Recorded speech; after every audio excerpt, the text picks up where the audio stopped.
Welcome to Kenton's videos. Enjoy the video. You start by verifying your plan and device. You need multi-stream support and a compatible app.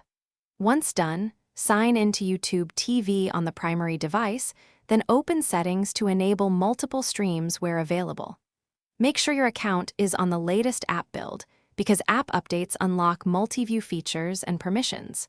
While you prepare other devices, confirm each will use the same home network and account. That reduces conflicts and speeds up permission checks. Now configure Multiview inside the app. Go to Live and look for the Multiview or split screen icon. Tap it, then pick how many tiles you want. Once selected, assign a channel to each tile by browsing Guides or Favorites.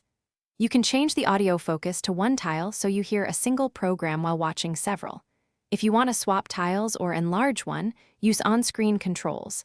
This keeps viewing flexible and avoids missing key moments.